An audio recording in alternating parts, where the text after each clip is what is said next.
A sua carteira, passaporte ou até mesmo o som da sua voz e o modo como você anda, tudo isso arquivado. Este é o polêmico plano do governo de criar uma base de dados de vigilância nacional. Mas hoje houve um revés. O poderoso Comitê de Segurança exigiu mais garantias.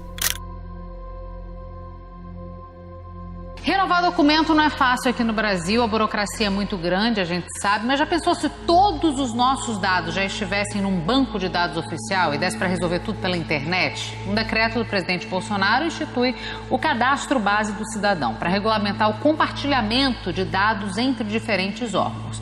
Além de nome, CPF e data de nascimento, esse decreto prevê também a inclusão de digitais, íris dos olhos, voz e até jeito de andar.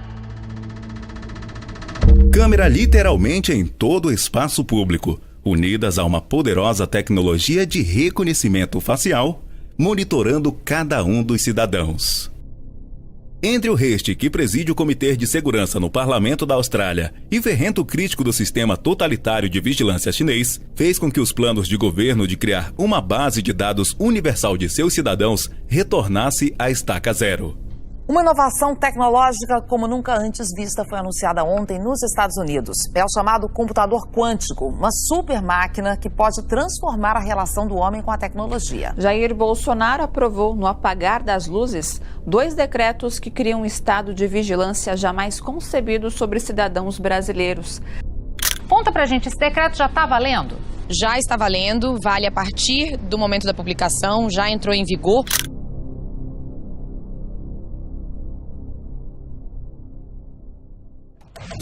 O supercomputador quântico, criado pelo Google, é capaz de executar em apenas 3 minutos uma equação matemática que os computadores atuais levariam 10 mil anos para fazer.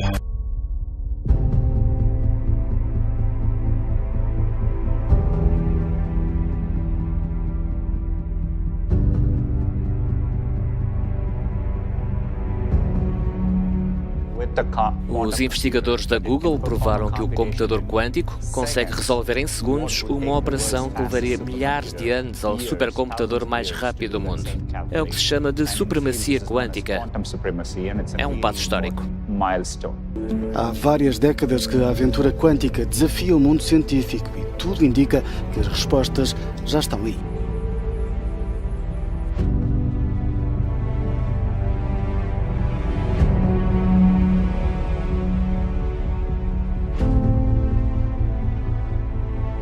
Cada smartphone. Todos os telefones estão constantemente conectados com a antena de celular mais próxima.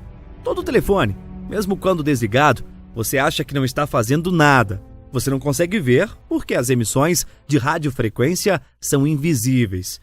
Mas eles estão gritando no ar. Aqui estou! Aqui estou! Aqui está o meu IMEI. Acho que é a Identidade Internacional de Equipamentos Móveis.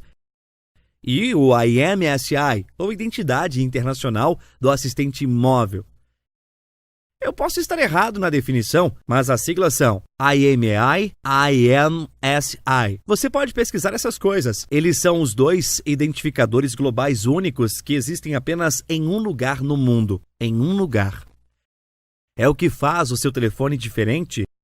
O IMEI está gravado no seu telefone, não importa qual cartão SIM você troque, sempre será o mesmo e sempre estará dizendo à rede que se trata deste aparelho. O IMSI está no seu cartão SIM, certo?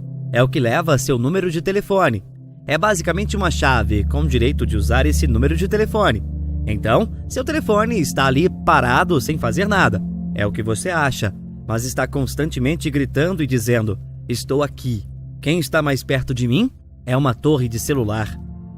E cada torre de celular, com seus grandes ouvidos, está ouvindo esses pequenos gritos de socorro. E dizem: ok. Veja o telefone do Joey Rogan, do James e todos esses telefones que estão aqui agora. E trocam informações com as outras torres da rede e o seu smartphone compara notas com eles, para saber quem eu ouço mais alto. E quem você ouve mais alto é um indicativo de proximidade, distância, certo? Quem eu ouço mais alto do que todos os outros? Esse é o que está mais perto de mim. Então você estará ligado a essa torre de celular que tomará notas.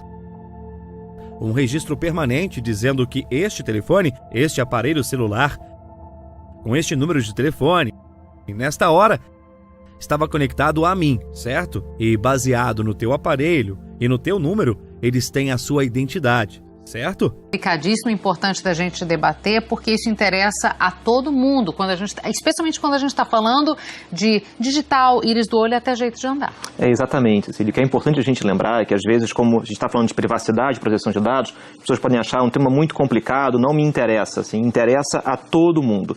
Já que essa base de dados, ela é bem intencionada. Ela vai procurar gerar maior eficiência no acesso de dados para o governo. O problema é como é que se implementa isso. E aí o decreto faz duas coisas. De um lado, ele cria padrões para compartilhamento de dados dentro da administração pública, dentro do governo, e por outro lado, ele cria essa base de dados. E aí o problema é como é que essa base é criada, quem pode ter acesso a ela e o que pode ser feito com esses dados que estão inseridos nessa base de dados. Aonde você estiver carregando um celular, independente dele estar ligado a um registro da sua presença naquele local que tenha sido feito e criado por empresas. Não há necessidade disso ser guardado para sempre. De fato, não há um bom argumento para isso, mas essas empresas veem isso como informação valiosa. Esse é todo o problema com dados que estamos tendo. E toda essa informação que costumava ser efêmera. Aonde você estava com 8 anos de idade, sabe? Aonde você foi após ter tido uma separação, sabe? Com quem você passou a noite? Para quem você ligou depois? Toda essa informação costumava ser efêmera, significando que ela desaparecia como o orvalho da manhã, sumiria e ninguém se lembraria. Mas agora, essas coisas são armazenadas, essas coisas são salvas. Não importa se você não está fazendo nada de errado. Não importa que você seja a pessoa mais comum da Terra, porque é assim que o coletamento em massa, o que é um eufemismo do governo para vigilância em massa, funciona. Eles simplesmente coletam tudo adiantado e esperam que um dia seja útil. E isso está falando apenas de como funciona a rede de conexão. Isso não está falando sobre todos os apps no seu telefone que estão conectados à rede ainda mais frequente, certo? Como você obtém uma notificação de texto, de e-mail? Como é que o Facebook sabe onde você está? Todas essas coisas, esse analítico, eles estão tentando rastrear os serviços de localização no seu telefone através do GPS e até mesmo pontos de wireless que você está conectado, porque há um mapa global atualizado constantemente. Na verdade, há muitos deles, de pontos de acesso wireless no mundo, porque assim, como cada telefone tem uma identidade única, cada ponto de acesso wireless no mundo, você tem uma em cada casa, quer seja no seu laptop, etc. Cada aparelho que tem um modem de rádio tem nele um identificador global único. Somos hoje mestres do mundo quântico, do mundo microscópico. Essa capacidade fez com que progressivamente nós pudéssemos ir examinando dimensões cada vez mais minúsculas, deslindando as relações constitutivas de todo tipo e sorte de sistema, num nível cada vez mais preciso, cada vez mais microscópico. De fato, nós já vivemos hoje numa espécie de oceano digital tão enriquecido, com correntes vastíssimas de fluxos de dados à nossa volta, nós não temos a menor ideia que isso está acontecendo. Não temos a menor percepção. Não faz parte do nosso mundo próprio desarmado. Nosso mundo próprio sem os instrumentos para aferir, para sondar, para experimentar essas outras dimensões que são constitutivas da nossa realidade. Hoje todos nós dependemos para viver de que o sistema não caia, né? Então vejam, as fronteiras entre o que era humano e o que não era humano, o que era, portanto, inumano, não humano, estão em acelerada dissolução. Nas duas vias, nós exportamos humanidade para uma série de artefatos e de coisas, eles, portanto, se humanizam, se aproximam, né, de nós, e, à mesma medida que isso acontece, nós passamos a conviver e a dialogar com seres que não eram do nosso círculo, do nosso âmbito. nossa comunidade.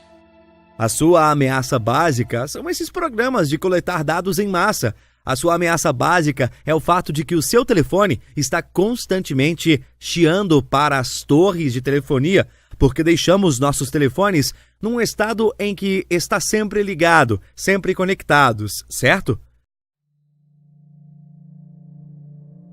It's the app popping up on phones everywhere, from teens to some of the biggest celebrities. TikTok. But now, new concerns that information gathered on the app used to post fun videos could one day be used against Americans. TikTok's privacy policy explicitly states that it collects data including user content and communications, location, and sensitive personal information. The Chinese government is already known for monitoring its citizens through facial recognition and censoring. TikTok says it does not censor content based on sensitivities related to China, adding it stores U.S. user data in the United States and Singapore. Fears those sharing 15 seconds of video could be sharing a lot more.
E este é o problema com o coletamento de dados hoje.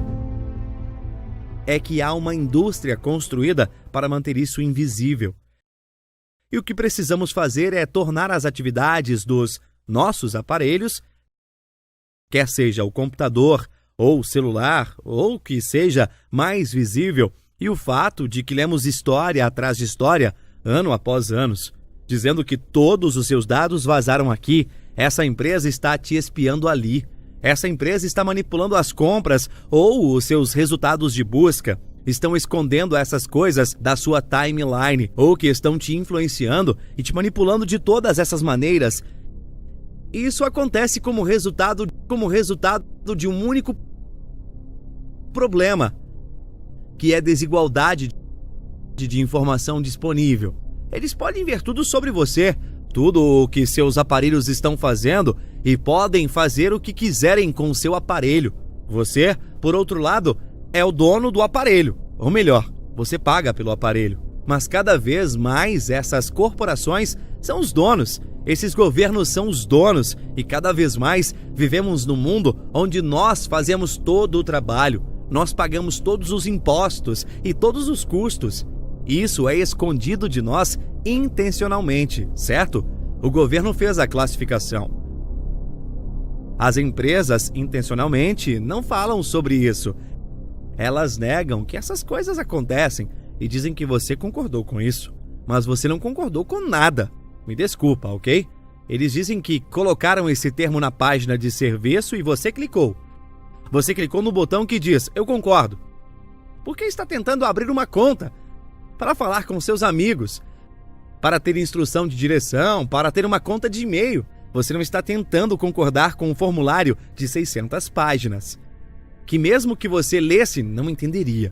E não importa mesmo que você entenda, porque em um dos primeiros parágrafos é dito, este acordo pode ser mudado unilateralmente a qualquer momento, sem o seu consentimento pela companhia. Eles construíram um paradigma legal que se atreve a coletar registros sobre nós, dizendo que não nos pertence. Este é um dos princípios centrais sobre o qual a vigilância em massa da perspectiva do governo dos Estados Unidos seja legal. E você tem de entender que tudo o que falamos hoje, o governo diz que tudo o que fazemos é legal, certo? E para eles está tudo ótimo. A nossa perspectiva como público deveria ser: esse na verdade é o problema, porque isso não está certo. O escândalo não é como eles estão transgredindo a lei. O escândalo é que eles não precisam transgredir a lei. Kevin Kelly, o filósofo da tecnologia, ele diz que ao longo do século XX, a tecnologia teve duas tendências marcantes. A primeira foi a miniaturização dos componentes. Ou seja, devido a essa capacidade crescente de intervir em nível molecular, nível atômico, etc., eletrônico, você foi sendo capaz de resumir, de condensar componentes de tal maneira que esses componentes se tornam cada vez menores. Quando você condensa os componentes e torna o dispositivo portátil, você aumenta a portabilidade, você também aumenta a individualização do uso. Ao invés de ter a televisão que a família vê depois do jantar, cada um tem sua televisão. Cada um tem seu computador, cada um tem o seu. Para individualizar o uso, tem que multiplicar a produção. Isso significa que cada vez mais nós nos envolvemos num ambiente tecnicamente enriquecido. E esse mundo, então, diz o Kelly, a segunda grande tendência é os objetos técnicos se aproximarem de nós, se tornarem cada vez mais próximos, mais íntimos, e, eventualmente, eles passarem a coexistir muito próximo ao nosso corpo. Imagina carregar no seu bolso uma vitrola, um rádio, uma televisão, uma máquina fotográfica. Então, os objetos se aproximam de nós. Qual é a tendência? Ora, se nós hoje somos capazes de intervir lá no nível microscópico da constituição dos componentes eletrônicos dos artefatos, se nós somos capazes de intervir no nível microscópico dos componentes celulares de cada organismo, das proteínas, dos DNAs, não sei o quê, é natural a previsão de que, eventualmente, esses dois tipos de intervenção produzirão um híbrido. Ninguém tem direito à privacidade de nada que é mantido por uma empresa. E enquanto eles façam isso, as companhias serão extremamente poderosas e serão muito abusivas. Isso é algo que as pessoas não entendem. Eles pensam que é o coletamento de dados, eles estão explorando os dados, mas esses dados são sobre vidas humanas, são dados sobre pessoas, esses registros é sobre você. Não são dados que estão sendo explorados, são pessoas que estão sendo exploradas. Esses dados que estão sendo manipulados, é você que está sendo manipulado.